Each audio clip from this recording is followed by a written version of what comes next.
saludamos a las audiencias de la casa editorial El Heraldo y lo hacemos en esta oportunidad desde Promigas, porque esta empresa barranquillera está de celebración, está conmemorando sus 50 años. Empezó como una empresa transportadora de gas natural y ha ido creciendo con el paso del tiempo durante este medio siglo de historia, impulsando justamente progreso, como reza su lema. Ha venido extendiéndose por toda la región Caribe, también por el país, diversificando su portafolio de servicios, internacionalizándose y alcanzando a más y más usuarios. Y lo hace, además, conmemora estos 50 años con un crecimiento de ganancias, asumiendo nuevos proyectos de expansión, de innovación para seguir garantizando este tema que es crucial en el trilema energético del país: seguridad, equidad energética con sostenibilidad ambiental. El doctor Juan Manuel Rojas, economista, un hombre formado en el sector de gas y energía con 25 años de experiencia, es su presidente y es nuestro anfitrión. ¿Cómo está, doctor Rojas? Felicitaciones, lo primero. Muchas gracias, Erika. Un saludo especial para la audiencia del Heraldo y a quienes nos ven. Y bueno, es un gusto estar acá y muchas gracias por las felicitaciones. ¿Cómo han celebrado? Cuéntenos aquí entre nos, ¿cómo han celebrado estos 50 años con ese talento humano tan importante que tiene Promigas, además con un ADN absolutamente caribe, hay que decirlo, porque la mayor cantidad de empleados son de nuestra región? Sin duda, sin duda. No, a ver, yo creo que primero es un privilegio para mí tener la oportunidad de celebrar los 50 años de Promigas. O sea, yo tenía 3 años cuando se creó Promigas. Imagínense, entonces, yo estoy acá en buena parte cosechando lo que fue plantado por mis antecesores y por todas las personas que han pasado por esta organización magnífica. Y entonces este año hemos tratado de hacer un reconocimiento a esas personas y a lo que ha sido Promigas y todos sus grupos de interés que nos han acompañado en estos 50 años a través de distintas actividades. Hicimos una actividad muy linda en Bogotá con el stakeholder de lo que llamamos los policy makers, los hacedores de política pública, donde invitamos también a personas de la comunidad política, donde invitamos a empleados que han migrado a Bogotá. Hicimos la celebración acá en nuestra casa en Barranquilla, que nos vio nacer. La hicimos hace una semana, un evento muy lindo también, donde pudimos reconocer también a los anteriores presidentes que están con nosotros, donde hicimos un reconocimiento otra vez a los empleados que nos han acompañado acá en la región Caribe y a todos los grupos de interés que están con nosotros. Parte, por ejemplo, lo que celebramos es haber llevado tanto en Bogotá como acá a personas que trabajan en proyectos de la Fundación. Y ofrecimos productos de la Fundación porque una parte importante de lo que es Promigas también es su huella social. Entonces, yo creo que ha sido una experiencia muy linda y para mí es un privilegio haber tenido la oportunidad de celebrar estos primeros 50 años como presidente. Pero no se me adelante porque ya vamos a hablar como de todas esas áreas que encierra Promigas.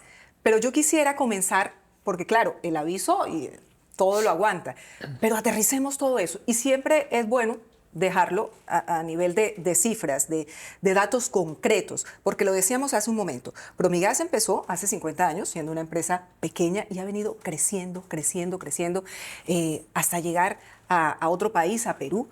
Es una historia muy larga, es una historia que seguramente ustedes van a poder, y es así, encontrar en el sitio web de la empresa. Pero si tuviera usted que señalar algunos datos claves, presidente, alrededor de esta historia de Promigas, ¿cuáles serían esos datos a nivel de cifras, de expansión, de crecimiento, de lo que es hoy la compañía?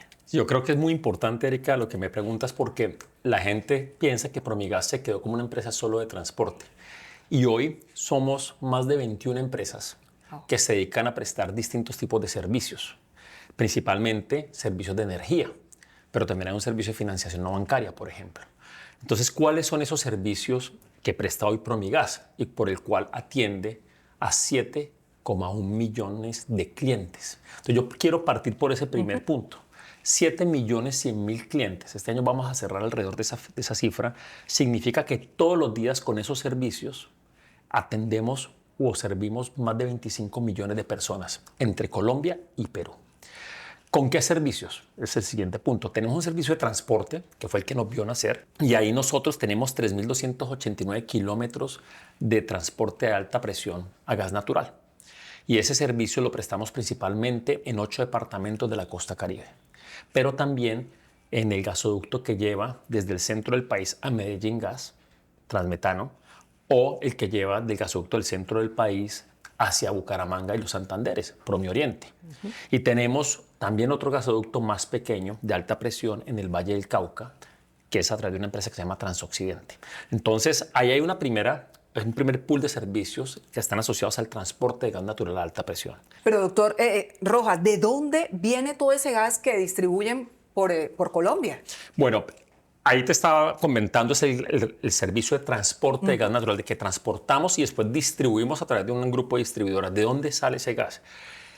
Promigas se constituyó para movilizar las moléculas de gas que salían del yacimiento Chuchupa Ballena, que se descubrió la Texaco con Ecopetrol en el año 1973.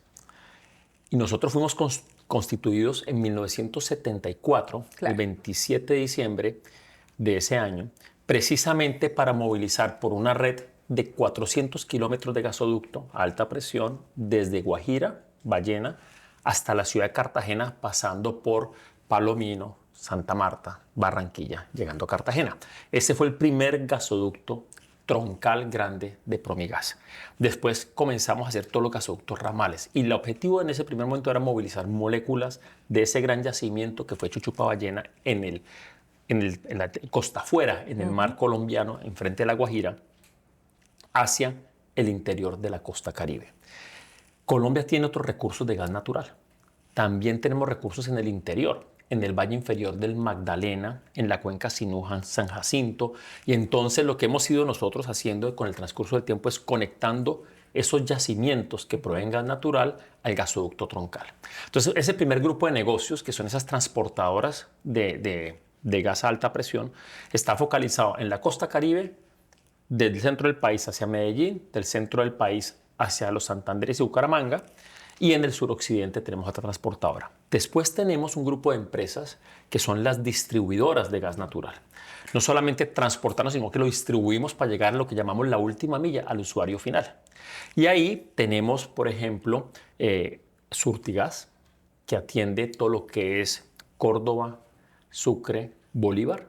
Tenemos una participación en Gases del Caribe, que es toda la zona de Atlántico, que también Magdalena, va hasta La Guajira, tiene una participación en Efigas y en Gases de La Guajira y Efigas en el centro del país, en la zona cafetera. Tenemos Gases de Occidente, que es todo el Valle del Cauca y el norte del Cauca, que presta servicios en esa zona. Y en Perú tenemos una participación en Cálida, la distribuidora de gas en Lima, y 2 distribuidoras de gas en el norte del Perú, Gases del Pacífico y Gases del norte del Perú. Ese es el negocio de distribución. Entonces, si uno tiene que pensar en Promigas, hay un grupo de negocios que se dedica a el negocio tradicional, lo que llamamos el core en inglés, de transporte y distribución de gas natural y todo lo asociado con eso. Servicios de infraestructura, que lo hacemos con una empresa que se llama Promisol, o regasificar el gas que viene importado cuando hacen falta las moléculas y que se hacía antes solamente cuando había época del Niño y que ahora vamos a tener que hacer de una forma más permanente como país. Pero también hay otro grupo de servicios energéticos y otro grupo de servicios que empezó a prestar Promigas hace ya algún tiempo. Empiezo por el de soluciones energéticas. Todos hablamos de transición energética y qué significa eso para Promigas.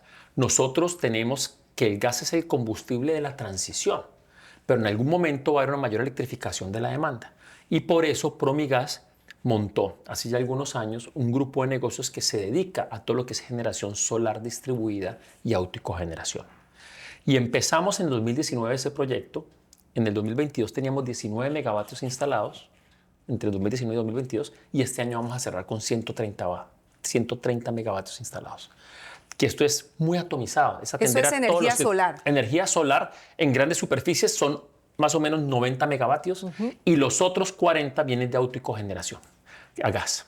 Entonces es un buen complemento y para la transición energética ese servicio es muy importante, que estamos llegando a superficies comerciales, supermercados, industrias, etcétera. Entonces, ¿Y ese cómo, otro cómo servicio. aceleramos este tema de la transición energética, ya que usted lo pone sobre la mesa?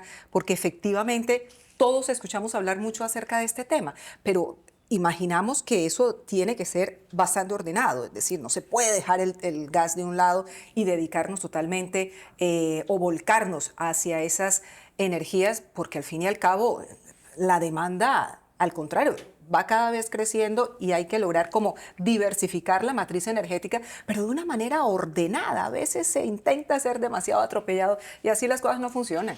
Muy importante lo que mencionas, Erika, porque la transición energética no se da de un día para el otro. Cuando uno dice que se acabó la edad de piedra, no es porque se hayan acabado las piedras, ¿no? Claro. Y la revolución industrial, por ejemplo, comenzó con un proceso de generación de energía a vapor que tomó mucho tiempo en dejar la leña y el carbón a un lado. Se generaba vapor con carbón, después fue migrando a otros combustibles, gasolina, gas, etc. Entonces, esos procesos toman tiempo y forzarlos pueden tener un efecto adverso. Por eso lo que usted pregunta es fundamental. ¿Qué ritmo tiene que tener la transición? Y es una receta única. Lo más importante es que para cada contexto en particular uno tiene que salvaguardar lo que llama el trilema energético, donde tiene que asegurar que esa energía se provea de forma confiable y segura a los consumidores, que son personas desde muy pobres hasta industrias y todo un sistema de alta demanda en un país.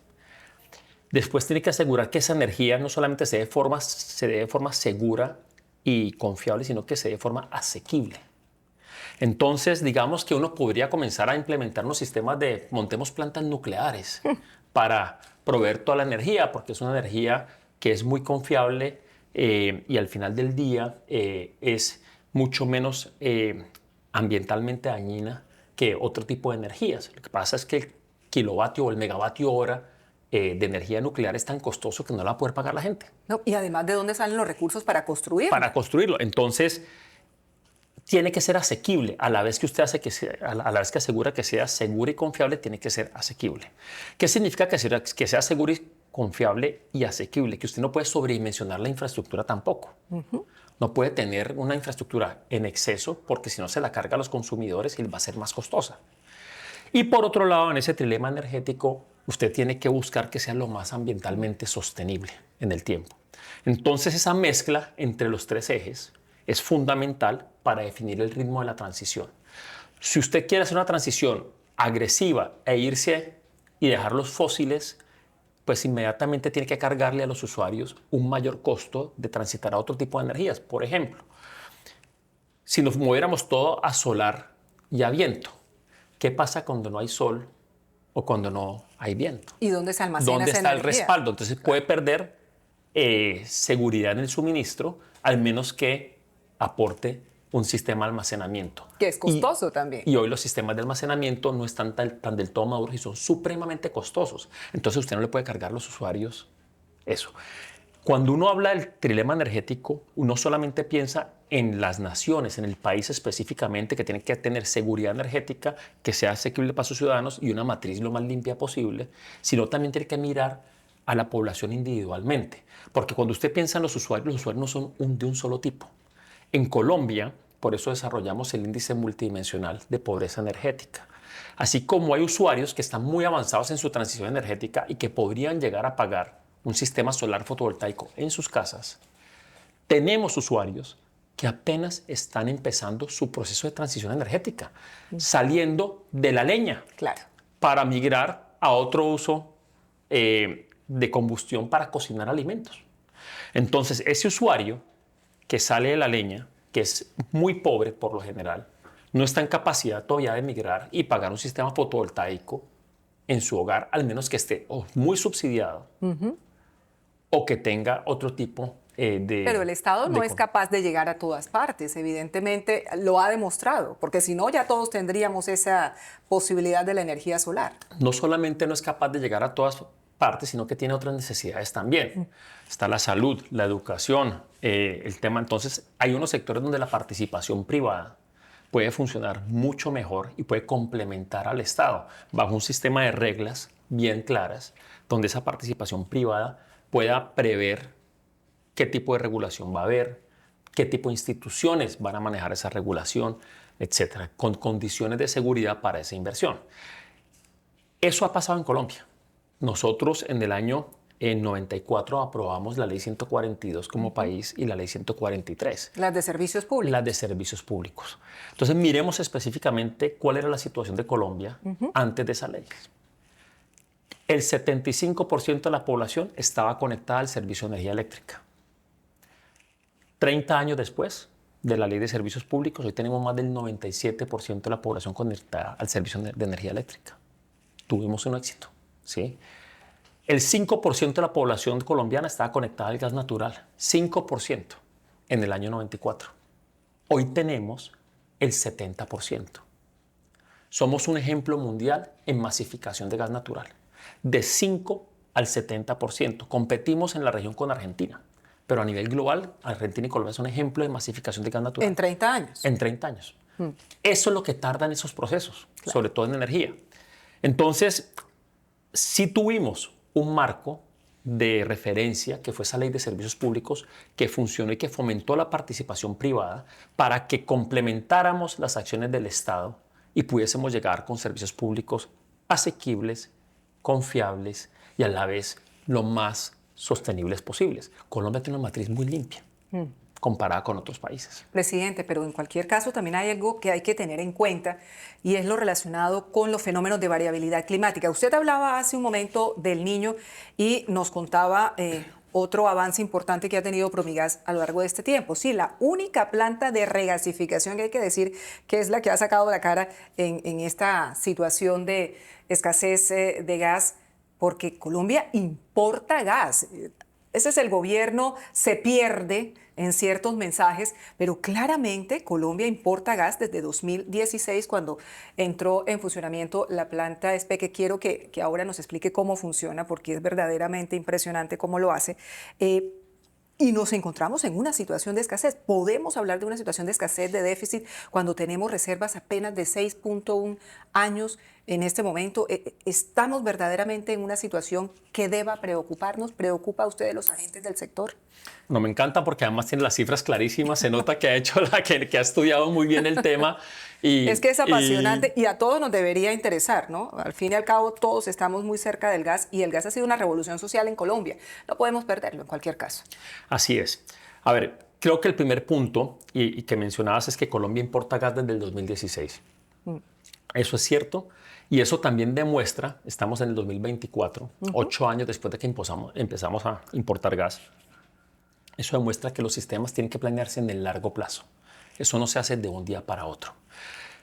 Esa planeación indicativa que hace la UPME, Unidad de Planeación Minero Energética, que se creó con la Ley 142 también, esa planeación indicativa que tenemos hoy en día, es fundamental para planear sistemas energéticos en cualquier contexto. Y la planta de regasificación en Barú, en el Atlántico, se había planeado muchos años antes en Bolívar, la planta en Barú, Bolívar. Pero nosotros tenemos la planta porque nos da acceso al mercado, al mar del Atlántico, los mercados del Atlántico, a lo que es Trinidad y Tobago, costa del Golfo de Estados Unidos. Porque de allá viene. De allá viene el gas importado. Esa planta estaba prevista en los planes de expansión de la UME entre el 2007 y 2008.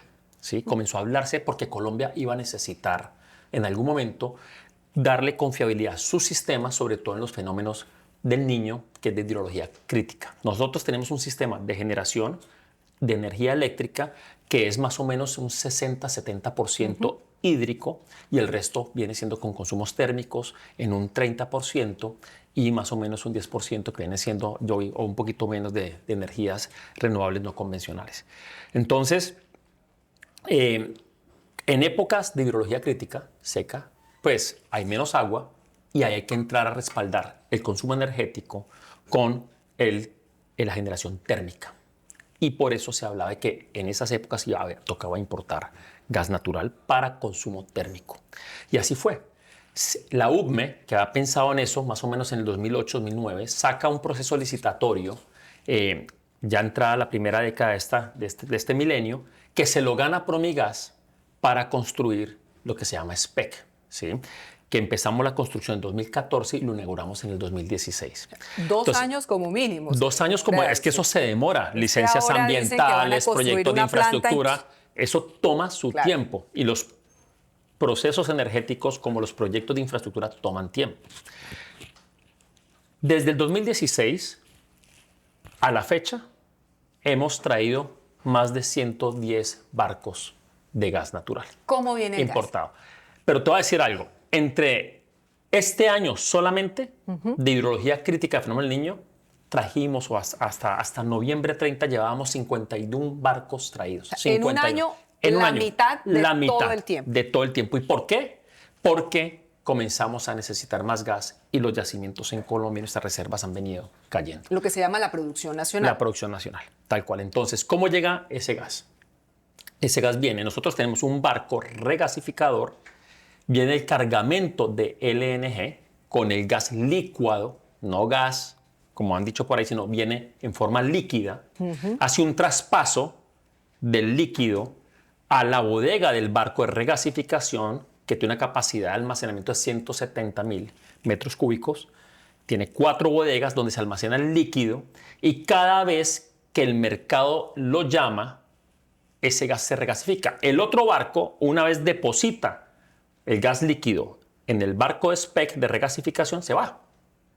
Y a la semana siguiente llega otro y descarga el gas en situación líquida a una temperatura de menos 270 grados y después se regasifica y se inyecta a las redes de transporte que están ahí en Barú, en Cartagena, y después entran al sistema nacional. Eso era para uso térmico, pero ¿existe el riesgo de que ahora tengamos que usar gas importado para residencial, comercial y vehicular?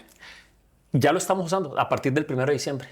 ¿Sí? Los primeros 50 millones de pies cúbicos por día que se utilizan no para uso térmico, sino para consumos de lo que llamamos la demanda esencial no térmica, ya empezaron a utilizarse a partir del 1 de diciembre. Lo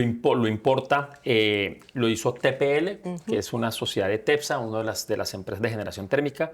Ellos lo hicieron un proceso licitatorio de comercialización y comenzaron a vender gas para distribución. ¿Y eso se hace, presidente, porque se necesita, porque hay escasez? Por supuesto, hay escasez, porque es que, a ver, y otra vez, aquí se dice de cuánto es la escasez de gas. Cuando uno mira lo que publica el gestor del mercado de gas firme, que se puede dar en condiciones de firmeza, que es lo que requiere la demanda esencial, y gas interrumpible, hay un déficit, ¿sí? El hecho de que tengamos gas de sobra interrumpible no significa que el otro necesita en firmeza. Entonces, porque uno no puede decirle a un hogar, usted tiene gas a las 6 de la mañana, pero pues se lo interrumpo porque cuando usted está... No, eso tiene que estar con firmeza, ¿ya? Mientras que uno está calentando, eso es bien bonito, eso, porque cuando la gente cocina con GLP, experimenta lo que es no tener firmeza. Con la pipeta. De repente se le acabó la pipeta y se quedó el arroz a medias. Eso es no tener firmeza, ¿ya? El gas natural para demanda esencial se da con condición de firmeza. Entonces, que tengamos uno en condiciones interrumpibles para cubrir el otro no significa, eso no es confiable. Así no funcionan los sistemas energéticos. Y nosotros lo que tenemos hoy en día es un sistema que está al límite, sin margen de reserva, sin margen de error. Si tiene que salir SPEC a mantenimiento como tuvo que salir y que casi entramos en racionamiento, imagínese cuando tenga que salir Cusiana y Cupiagua a mantenimiento, cuando tenga que salir Ballena a mantenimiento, cuando tenga que salir los distintos campos, nos vamos a racionamiento. Entonces no podemos estar ahí jugando con que sí, no, es que funciona perfectamente, y por eso los agentes salen a contratar. Se ha criticado mucho es que contrataron gas caro, ¿no? La molécula más cara es la que no existe, ¿sí? Y necesitaban ese gas. ¿Uno por qué va a querer comprar un producto que es un commodity, que es igual para todo el mundo? La molécula de metano es igual para todos. ¿Por qué lo va a querer comprar más caro? Es porque en el mercado doméstico no está barato. Pero no está barato es porque no hay. Pero, además, presidente, no hay. Ese gas, efectivamente, no hay. Pero una vez se masifique, permítame usar esa palabra, se masifique ese gas que viene a SPEC, sea el operador que lo distribuya para tema residencial, para tema comercial, ¿eso se va a traducir en una factura más cara? Se va a traducir en una factura más cara. ¿Por qué? Porque nosotros perdimos la soberanía energética para consumo esencial. Y las moléculas que se producen en Colombia y que se producían tradicionalmente eran más baratas que las moléculas importadas. Ese gas barato, pues ya no existe, porque esos yacimientos se han ido depletando con el tiempo. Chuchupa y Ballena, ese yacimiento que le dio origen a Promigas en el año 74, ya y que nos alimentó por más de 40 años, ya está en condición ya depletado. Entonces esas moléculas tienen que ser sustituidas. ¿Con qué se van a sustituir? Se van a sustituir con un proyecto, por ejemplo, como Sirius, que está frente a las costas de Palomino. Que antes se conocía como Uchuva. Uchuva, Sirius. Pero la diferencia entre Chuchupa y Ballena y Sirius es la siguiente. Chuchupa y Ballena, la plataforma de perforación en el mar, estaba a 90 metros de agua y después 2 kilómetros más o menos bajo tierra. Sirius Uchuva está más metido en el mar y no está a 90 metros. Está a 850 metros de espejo de agua y varios kilómetros bajo tierra. Luego hay que transportarlo 90 a 100 kilómetros a que se conecte a Ballena en un gasoducto debajo del mar. Entonces va a ser un gas que no existe, que hay que construir. Entonces no solamente es a una mayor profundidad que hay que extraerlo, sino que la forma de conectarlo para probar el servicio va a hacer que sea más costoso. ¿Cuánto tiempo cree usted? Porque nos dice Petrobras, nos da información, la misma Ecopetrol nos habla de que 2028, es que 2028 está a la vuelta de la esquina. ¿Realmente cuándo podría ser? Como todos estos proyectos de infraestructura, eso requiere años de construcción y de puesta en marcha. Y todo depende de lo que se demore el proceso de licenciamiento ambiental y el proceso consultativo con las comunidades. Si eso se da en tiempo y forma, las moléculas deberían estar disponibles en el mercado en 2029, que es como ellos han dicho. Y ojalá así sea porque Colombia lo necesita. ¿Qué pasa cuando uno no tiene ese gas? Pues quedamos expuestos a los mercados internacionales. Y ahí ya no depende tanto de lo que cueste producirlo, sino de las condiciones de oferta y de demanda a nivel global. Entonces miremos lo que pasó con el precio del gas LNG cuando empezó la guerra Rusia-Ucrania. El precio venía de $14 el millón de BTU, que es un factor calórico que se le pone al precio del gas, porque tiene poder calorífico. Pasó de 14, 16 dólares a 60, apenas empezó la guerra de Rusia-Ucrania. Y quedan expuestos los que importan a la volatilidad del mercado internacional. Entonces, cuando uno entra a importar gas, nosotros no solamente tenemos que competir por la molécula que en el mercado del Atlántico, que se produce en el Golfo de México y en Trinidad y Tobago, con otros agentes de Europa que no tienen recursos naturales y que tienen que importar también, empezamos a competir con ellos, sino que también quedamos sujetos a la volatilidad del precio, del momento. Si hay una guerra, puede subir por escasez, por limitación de suministro. Si hay un huracán, puede limitarse también que los barcos se puedan movilizar. Entonces, quedamos expuestos a la volatilidad. Eso es lo que es perder la soberanía energética a lo que usted se refería hace un momento. Tal cual, tal cual. Dependemos de los demás teniendo gas en Colombia. Teniéndolo, y lo tenemos enterrado, tal cual. Tenemos recursos prospectivos por explorar todavía cuantiosos. Tenemos recursos contingentes descubiertos como Uchuva, Sirius, que podrían duplicar nuestras reservas y que necesitamos poner cuanto antes en el mercado, pero pues por lo que se demora la infraestructura y todo eso, será en el 2029, pero tenemos solo reservas producibles por 6 años. En ese sentido, ¿cuál es la decisión que se debe tomar? Otra vez creo yo que nosotros tenemos como país que pensar muy bien en lo que significa el concepto de soberanía energética y en lo que significa hacer una transición ordenada donde podamos darle a nuestros ciudadanos asequibilidad en la energía y confiabilidad y seguridad en el suministro a la vez de que mantenemos el eje de sostenibilidad controlado. ¿Qué significa eso? Nosotros tenemos que poder explorar y desarrollar nuestros recursos de gas. Volver a retomar las rondas de licitación, asignar contratos de exploración, porque el gas va a permitir que esa transición sea más fluida y a la vez aportarnos la seguridad energética y la soberanía energética que estamos perdiendo como país. Presidente, en cualquier caso, SPEC, que es en este momento la única planta regasificadora del país, va a llegar a un punto en que no va a dar abasto. ¿Hay planes de expansión para SPEC? Hay plan de expansión y SPEC hoy se ha convertido en ese seguro energético que está proveyendo las moléculas que el sistema interno no puede aportar, que los productores internos no pueden aportar. La capacidad de SPEC hasta abril de este año era 400 millones de pies cúbicos por día. Colombia consume alrededor de 1.000 en un día, 1.000 millones de pies. O sea que SPEC está en capacidad de aportar el 40% de las moléculas y que eran destinadas para consumo térmico. ¿Por qué? Porque los que importan el gas en Colombia hoy en día son las térmicas.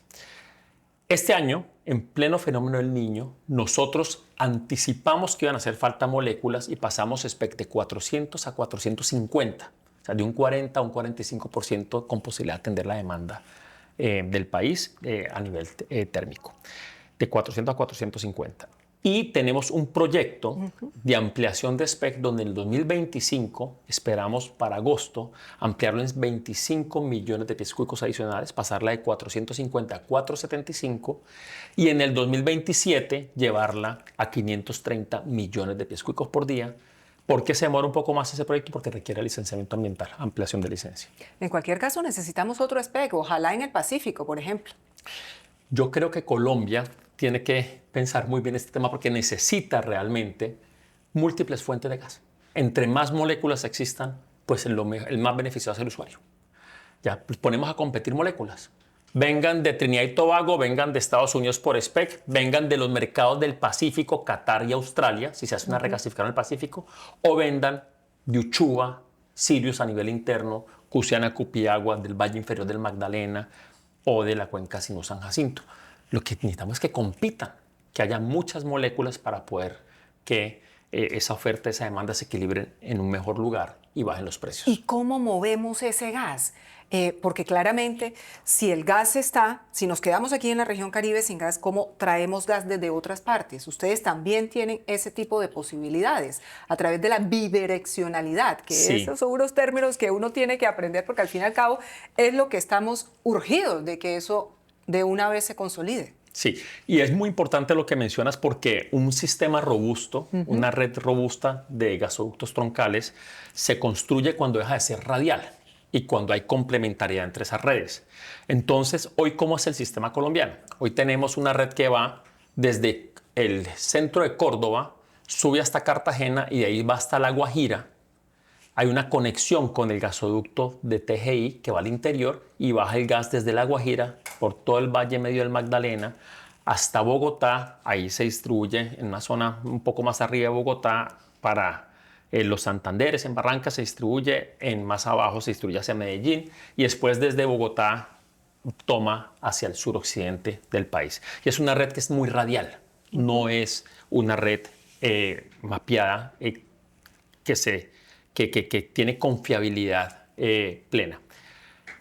Para darle entonces movilidad a las moléculas que entran en Cartagena, en Barú SPEC, necesitamos la bidireccionalidad porque antes el gas venía de La Guajira en la dirección hacia las térmicas de Cartagena y ahora va a entrar de Cartagena y tiene que ir hacia La Guajira para bajar después al interior. Ese es un proyecto de bidireccionalidad que aprobó la CREC en julio y que es muy importante para el país porque va a permitir que las moléculas fluyan en la dirección contraria y que el interior del país pueda resolver su situación de déficit que tiene. Ahora bien, usted mencionaba la planta regasificadora del Pacífico. Ese es un proyecto estratégico de Colombia porque por más que tengamos SPEC en el Caribe, la confiabilidad y la robustez del sistema la va a dar la planta del Pacífico. Recordemos el incidente que tuvo TGI en Cerro Bravo el año pasado, en mayo. Sí. Durante una semana tuvimos a todo el suroccidente y el eje cafetero sin gas. Y no se sabía qué era lo que pasaba. 8 millones de personas sin gas. Si eso hubiera pasado en Bogotá, estoy seguro que ya hubieran aprobado la construcción de esa regasificadora del Pacífico. ¿De quién depende, presidente? Esa orden, esa decisión, ese aval. Ya se hicieron 2 licitaciones. fueron desiertas porque hay mucha incertidumbre alrededor de 2 puntos. El primero es la construcción del gasoducto que va de Buenaventura a Yumbo, por un tema de comunidades. Eso ha parado el proyecto realmente porque no hay visibilidad y mucha incertidumbre alrededor de cómo se va a construir eso y si las comunidades van a permitir construirlo. Y el segundo es quién paga la planta. ¿Ya? Va a haber una nueva licitación, tengo entendido, está anunciada. Siguen el plan de expansión de la UME porque es un activo crítico para Colombia y ese activo le daría mucha confiabilidad al suroccidente. Imagínese las industrias del Valle del Cauca, del norte del Cauca, de la zona cafetera, saliendo del carbón para utilizar gas que entra por el Pacífico. Eso nos abre el mercado de Perú, que es exportador de gas natural LNG, de Qatar, que es el mayor exportador del mundo con Estados Unidos de LNG, y de Australia, que es otro productor de LNG. Entonces, lo que necesitamos es meter muchas moléculas en el mercado colombiano para que el que se beneficie sea el consumidor final. ¿Y Promigas estaría considerando una inversión en esa zona o con el SPEC ya es Nosotros ya estamos para... haciendo la inversión en SPEC. Yo creo que sería muy bienvenido que lo hicieran otros. O sea, nos parece que ya nosotros lo que estamos invirtiendo en SPEC es suficiente. Me parece además muy importante. Y estamos en la bidireccionalidad también metidos. Y recientemente estamos trabajando con Cenit en la reconversión del ODC, del Oleoducto Central de Colombia, para darle complementariedad a la red del interior. Entonces, sí creo que eso, pues, si entran otros capitales, pues bienvenidos. Hablamos hace un momento, y déjeme insistir en ello, porque al fin y al cabo hemos advertido con realidad y con pragmatismo lo que está ocurriendo en el mercado del gas, que sin duda es uno de los insumos claves dentro de ese proceso de transición energética. Ustedes tienen otros proyectos alrededor de esas energías alternativas, renovables, no convencionales, esa es la expresión exacta, pero en cualquier caso también son como unos proyectos pilotos que han venido ustedes adelantando, es decir, masificarlos toma su tiempo y requiere muchísimo dinero, pero ahí están, han venido incursionando. ¿Cómo ve usted con visión estratégica ese negocio a futuro para que se pueda expandir también en Colombia? Me encanta esa pregunta porque además me permites hablar de la capacidad de innovación de Promigas. Y estos 50 años yo creo que son muy importantes para hacer un reconocimiento a lo que ha sido esta empresa en materia de innovación.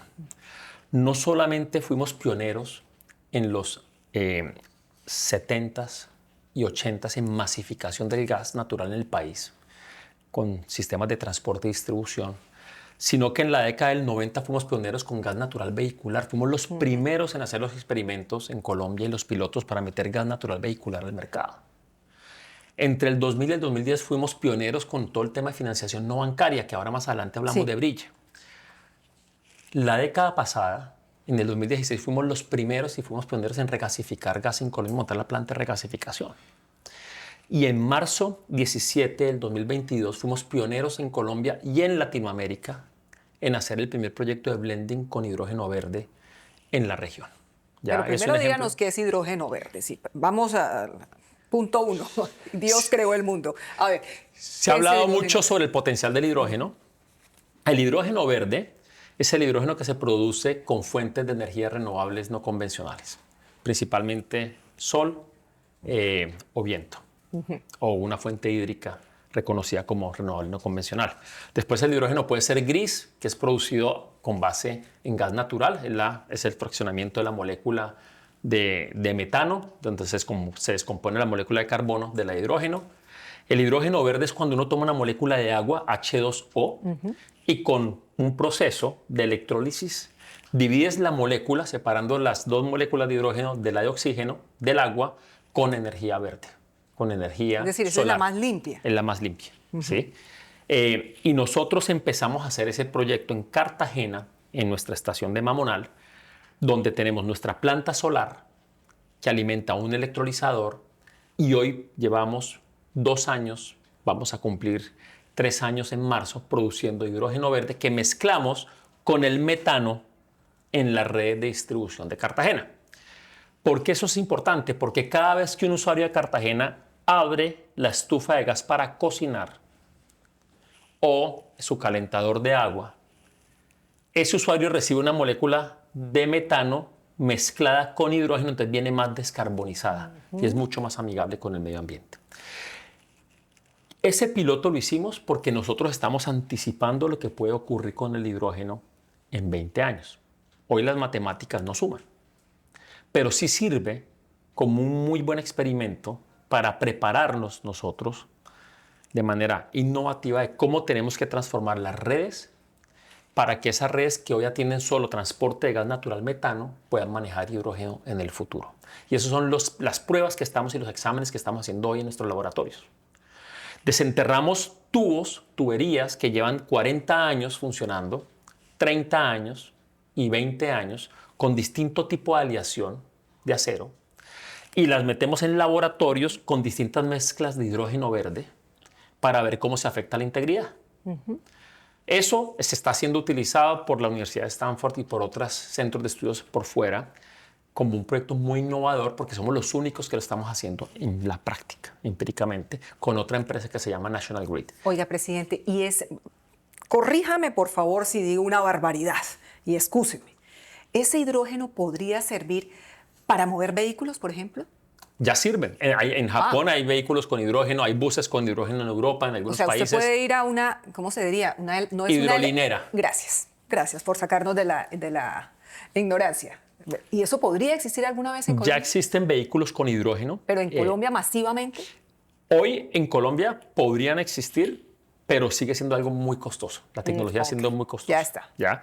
Pero entonces, como todavía vemos que se va a demorar algún tiempo, tenemos casos, por ejemplo, en Europa, donde algunos municipios en España y algunos municipios en Francia han tenido que regresar y devolver los buses a hidrógeno porque se come tanto de sus presupuestos públicos que no pueden pagarlos. Entonces hay que darle tiempo a que madure más la tecnología y que el costo de producción del hidrógeno verde baje. ¿Qué estamos haciendo en el interim? No solamente estamos nosotros probando y hemos sido innovadores con nuestro piloto de hidrógeno verde, estamos probando también con biogases. ¿Sí? Colombia tiene un potencial enorme en materia de biometano y en materia de otros biogases. Entonces estamos haciendo nuestras investigaciones también en ese frente para poder llegar con sorpresas. Ese biometano producido, por ejemplo, con residuos de caña, ¿sí? Podría en algún momento cumplir el mismo rol que cumple el hidrógeno verde en Cartagena de mezclarse con el metano normal. Y eso permitiría descarbonizar moléculas también. Entonces son cosas que estamos probando y que nos llenan de orgullo y satisfacción porque esa capacidad innovadora de Promigas no para. No, eso no es ciencia ficción, eso definitivamente es considerar una serie de escenarios que hay que explorar, porque al fin y al cabo ese tema de la transición, y ustedes están metidos en su propio proceso de descarbonización, requiere que todos cambiemos el chip alrededor de lo que es, no el futuro, sino el presente, definitivamente. Pero volvamos a aterrizar la historia. Déjame una cosa que a mí me enorgullece y de la cual me siento, me vuelvo pasión. Yo sé que hablo de esto con pasión, pero a noviembre 30 Promigas tiene más o menos de 2.150 empleados. De esos 2.150, 215 son mujeres ingenieras. En el año 88 teníamos una sola mujer ingeniera. Hoy tenemos 215 mujeres ingenieras, el 10% de nuestra fuerza de trabajo. Pero esos 2.150, más de 800 participaron este año en el torneo de innovación de Promigas. ¿Ya? Estamos hablando de un número muy altísimo. Importante. O sea, la innovación no viene solo de los ingenieros de laboratorio.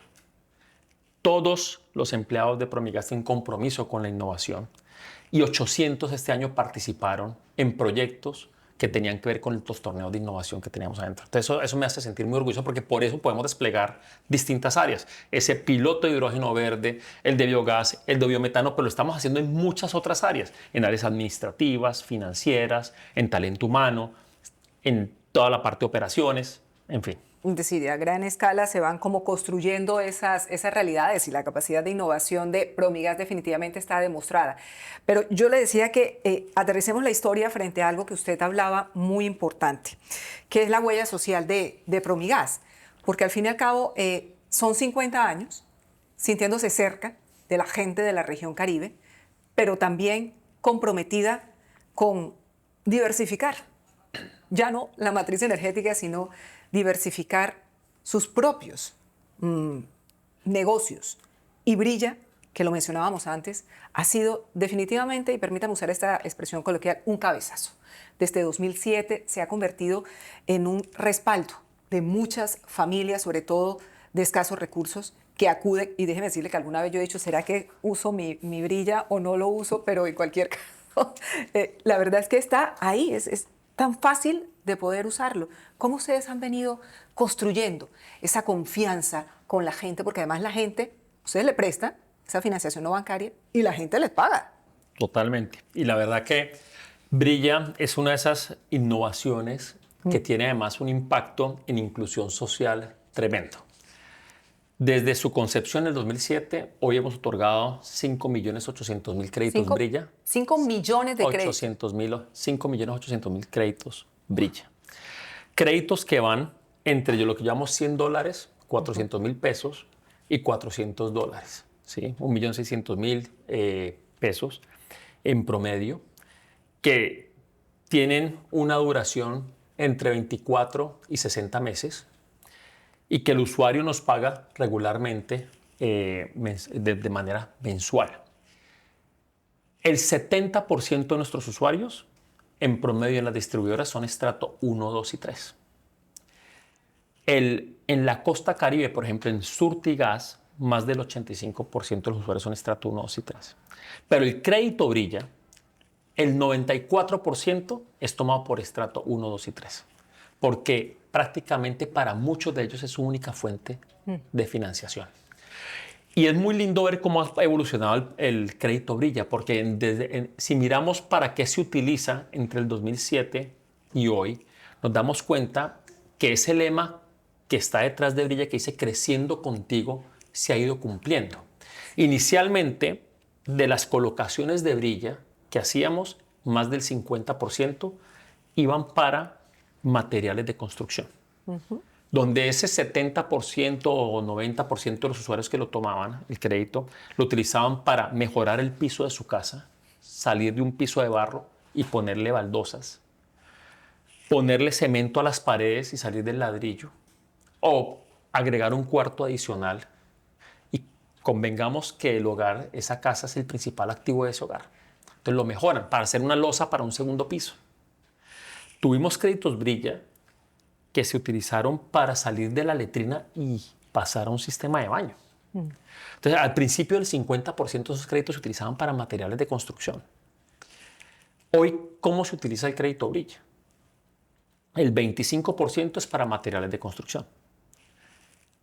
45% aproximadamente se utiliza para electrodomésticos, televisores, neveras, artefactos de cocción, licuadoras, lavadoras. La lavadora es una herramienta que libera el tiempo en el hogar, particularmente las mujeres que lavan la ropa. Seguimos siendo un país muy machista y la mujer tiende a lavar la ropa de toda la familia, le libera tiempo.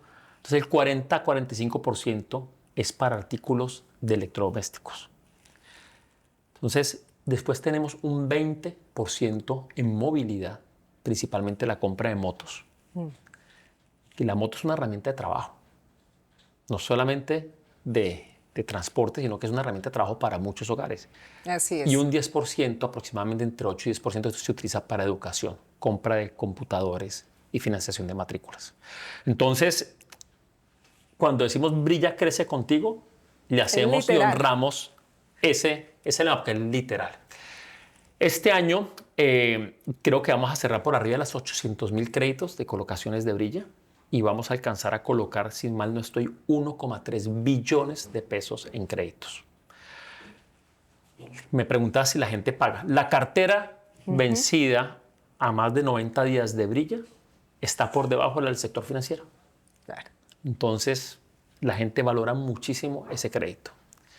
Y en buena medida, Brilla es una impronta de nuestra huella social. Pero te quiero mencionar otras dos. A ver. No, yo le tengo un par de preguntas. Uno que me parece muy importante, pero antes de cerrar el tema de Brilla, sé que hay una noticia muy importante. Una noticia que está calentita, que ha salido en los últimos días y que tiene que ver puntualmente con un respaldo internacional. los bonos sociales, que es una figura que a veces en Colombia no se conoce mucho, pero que evidentemente habla de esa confianza que genera una iniciativa como esta, como Brilla. 540.000 millones de pesos, se dice pronto, medio billón de pesos en bonos sociales para Brilla, además con un respaldo, insisto, internacional. ¿De qué se trata, presidente? Así es. Ayer la Superintendencia Financiera de Colombia nos autorizó ya el reglamento para poder salir al mercado con la emisión de bonos sociales que estamos haciendo con la Corporación Financiera Internacional, que es un vehículo del Banco Mundial para financiar distintos tipos de proyectos de infraestructura, energía, etcétera, pero donde el IFC o la IFC nos acompaña en esta emisión de bonos con lo que llamamos el primer bono social emitido por una empresa privada en Colombia. Y vamos a salir, ya lo anunciamos la próxima semana, con este bono Brilla con la IFC, donde ellos, además, la IFC toma la totalidad del bono, de los 540.000 millones. Creen tanto en el proyecto y reconocen su impacto social que no solamente nos financian a Promigas, Gases de Occidente y Surtigas, que somos los que emitimos el bono, sino que ellos dicen, no, nosotros lo queremos para nosotros. Y ellos se toman todo el bono de los 540.000 millones. Entonces, algo que nos enorgullece muchísimo. Yo estuve a principios de noviembre en Washington firmando pues el compromiso de la emisión de bonos. Pilar Rodríguez estuvo firmándolo con Santiago Mejía por GDO y por Surtigas hace 2 semanas en Bogotá con los representantes que hacían falta de la IFC. Y ese fue un proyecto que empezamos a trabajar hace 1 año exactamente con ellos en Washington y estaban muy interesados en proyectos de inclusión social de altísimo impacto y por eso dijeron, cuenten con eso, nosotros además queremos tomar la totalidad de ese bono. Entonces nos enorgullece y otra vez pues somos pioneros en ese frente. Y los compromete mucho a seguir elevando calidad de vida, porque en últimas Brilla apunta a eso, a mejorar la calidad de vida de la población más vulnerable. También en ese sentido ustedes han venido trabajando lo que mencionaba hace un momento, que es el índice de pobreza energética. Y nos entregaba usted hace un rato unas cifras muy importantes alrededor de la cobertura de la energía, de la cobertura del gas, pero todavía hay muchas familias, muchos sectores, sobre todo la ruralidad, que afronta una situación que podría ser resuelta con acciones bien orientadas por parte de la institucionalidad, es decir, gobernaciones y alcaldías. En el Departamento del Atlántico, ¿qué fue lo que encontraron a partir de esa segunda edición del índice de pobreza energética adelantado por Promigas, además en todo el país? Bueno, muy bien. El primer tema de nuestra huella social que te quería mencionar era Brilla, entonces está perfecto. Los otros 2 temas tienen que ver mucho con el INPE, con el Índice Multidimensional de Pobreza Energética. ¿Por qué? Nosotros conectamos todos los años a la red de gas natural o a la red eléctrica sumando alrededor de 300.000 hogares. 300.000 hogares es que estamos tocando la vida de casi 1.200.000 personas, transformándolas todos los años al proveerle acceso, que es uno de los componentes que mide el INPE. Si uno mira la cantidad de hogares que conecta Promigas al servicio de gas natural a través de sus distribuidoras o de energía eléctrica o de gas, sumamos eso en promedio durante los últimos 5 años. Entonces tiene un impacto social tremendo porque facilitamos que estos hogares, al conectarse a la energía eléctrica o al gas natural, puedan liberar otras capacidades y aprovechar el uso de la energía de una forma muy distinta a si siguieran cocinando con leña o con desechos orgánicos. Y ese es el primer componente que mide el índice multidimensional de pobreza energética.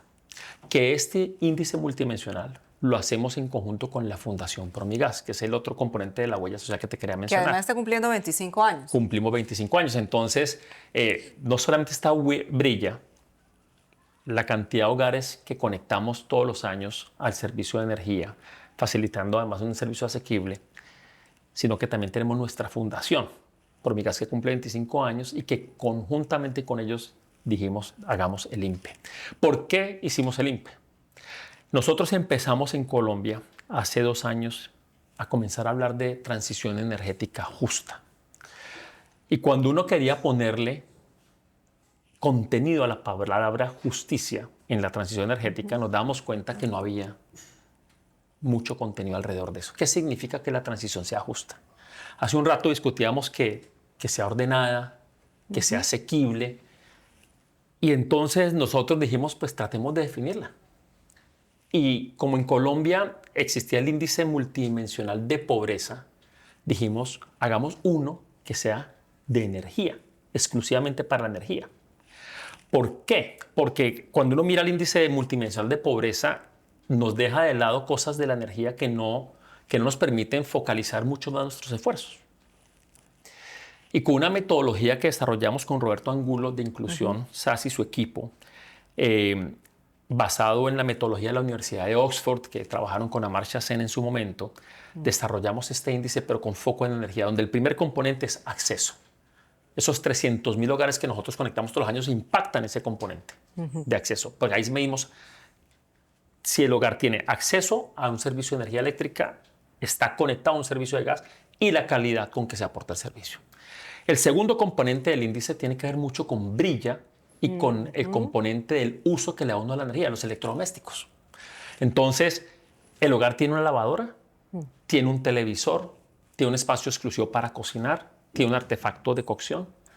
Y eso lo medimos en el segundo índice porque cuando uno tiene energía o tiene gas, eso permite liberar otras capacidades. El tercer componente del índice tiene que ver con cómo la energía permite que las personas se conecten y los hogares se conecten con el mundo. Y ahí miramos la encuesta de calidad de vida de los hogares y miramos si el hogar tiene conexión a Internet, si se comunica con el mundo y tiene un radio o un televisor para informarse, escuchar noticias, o si tiene un smartphone o no, un teléfono inteligente o no. Todo eso permite informarnos, relacionarnos. La energía es un habilitador de la conectividad entre los seres humanos. Y el cuarto componente del índice tiene que ver si el territorio en el cual está ese hogar está equipado para el bienestar. Los parques tienen alumbrado público, las calles están iluminadas públicas, pues con alumbrado público. Los hogares de atención primaria en salud o de la primera infancia tienen estufa de gas, tienen electricidad. Los colegios tienen electricidad. ¿Por qué? Porque eso es lo que permite que el territorio esté equipado para beneficiarse aún más de la energía, ¿sí? Eso es el INPE. Y encontramos cosas interesantes el primer año, que lo hicimos con información del 2022, mientras que la población en Colombia en promedio multidimensionalmente era 27% pobre, nosotros encontramos que pobre energéticamente era solo el 16,7%. Mira la diferencia. Es decir, que estaban dotados frente a las distintas variables que usted nos ha planteado. Exactamente. Entonces, ahí tuvimos una herramienta ya diferencial de los indicadores que habían en Colombia. Luego, este año encontramos, porque llevamos 2 años del INPE, que bajó la pobreza energética de 16,7 a 16,1. Es decir, pasamos de cerca de 9 millones, 8.900.000 a 8.350.000 pobres energéticamente en el país. Sacamos 315.000, 400.000 personas de su pobreza energética, ¿sí? Pudimos haber sacado más, 500.000 si hubiésemos tenido mejor calidad de energía, por ejemplo. Vamos al Atlántico, ¿sí? Porque es una herramienta muy importante el INPE. Mientras que el Atlántico rankea 9 en Colombia en pobreza energética, el promedio del país es 16,1, Atlántico tiene 9%, 9,3% de pobreza energética. Cuando uno hace doble clic en los municipios del Atlántico, tienes una dispersión importante. Soledad Atlántico tiene 1,5% de pobreza energética. Barranquilla, 3,2%. Pero tienes otros municipios del Atlántico donde la pobreza energética llega al 80%. No me diga. Donde llega al 50%. Entonces, ahí el INPE te da una caja de herramientas a los hacedores de política pública para que con acciones puntuales puedan afectar cuáles son los elementos que están afectando la pobreza energética en Soledad, que tiene 1,5%, o en estos municipios que tienen más del 80%. Mientras que en esos que tienen más del 80% es un tema de acceso, de conectarlos. En Soledad haríamos mucho bien si las mujeres compraran lavadoras y bajaríamos la pobreza energética. Entonces es una herramienta muy útil. Y está accesible a la gente. Para todo el mundo. Yo ya hablé con el gobernador Verano ¿Y para qué le decirle, dijo? nos vamos a sentar Sí. y aquí está tu caja de herramientas. Y tengo una reunión con la gobernadora del Valle ahora el 20 de diciembre, donde le va a decir, esta es tu caja de herramientas para poder disminuir la pobreza Es como energética. focalizar política pública en territorios de acuerdo con sus demandas y necesidades. Tal cual, tal cual. Esa es la gran ventaja de ese indicador. Bueno, sin lugar a dudas Y es otra capacidad de innovación de Promigas. es bastante revolucionario esto porque al fin y al cabo es como una hoja de ruta para los mandatarios que muchas veces no saben ni para dónde van. Le escuché el otro día también hablar de un proyecto que me pareció muy rompedor, el proyecto Corozo, además tiene un nombre delicioso, que también creo que es pionero frente a lo que es la conservación de ecosistemas por parte de una empresa privada, porque ustedes son una empresa privada. ¿En qué consiste? Este proyecto lo lanzamos ahora en octubre en el marco de la COP16. Y es un proyecto que nos tiene muy contentos porque es el primer proyecto privado del Caribe de soluciones naturales del clima. Quizás el punto más diferencial de ese proyecto es que es de los primeros donde el tenedor de tierra tiene un incentivo monetario para meterse a cuidar el bosque o el manglar que caracteriza mucho el manglar seco del Caribe, que captura además mucho CO2 para protegerlo.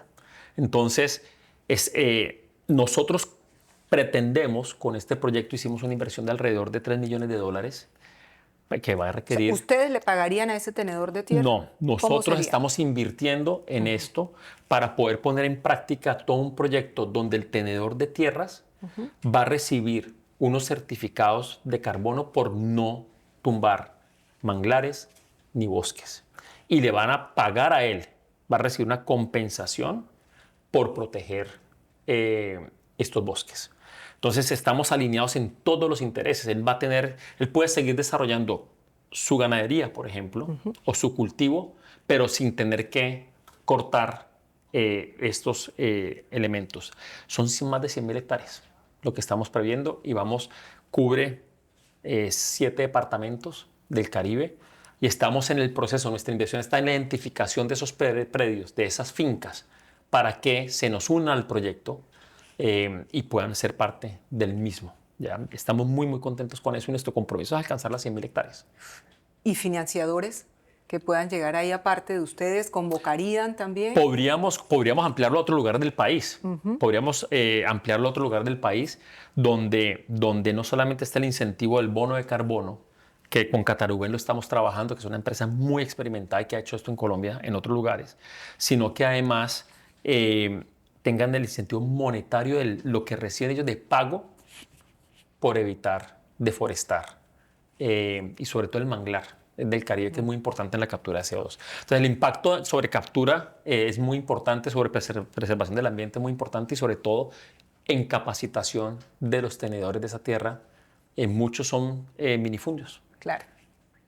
Bueno, la verdad es que esta ha sido una conversación que ha girado en torno a distintos temas porque eso es lo que hace Promigas. Explorar, trabajar en muchos frentes.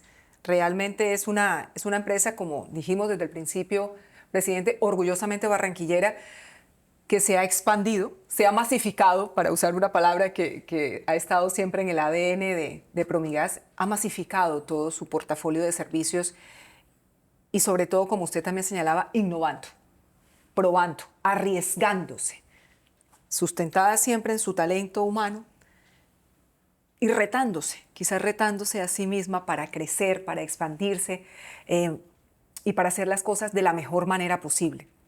2025 está a la vuelta de la esquina. ¿Qué proyecto tiene Juan Manuel Rojas pensado para Promigas en 2025? Me ha hablado de muchos, pero uno que le esté dando vueltas y quisiera que fuera una realidad. Mejor dicho, pídaselo al niño Dios. A ver, yo creo que hay dos proyectos que son bien interesantes. Uno, nosotros seguimos apostándole a Colombia, seguimos apostándole a invertir en el país y el próximo año tenemos previsto invertir más de $1 billón en nuestra infraestructura. $1 billón. $1 billón, más de $1 billón. Esperamos, este año vamos a llegar a 930.000 millones de inversión. Entonces, el próximo año es poder seguir invirtiéndole en Colombia en una infraestructura crítica para que sea confiable, resiliente y nos dé la seguridad energética que necesitamos en Colombia. Esa apuesta la tenemos, esa inversión de $1 billón el próximo año queremos mantenerla. Ese proyecto lo vemos con muy buenos ojos, además ese presupuesto de inversiones.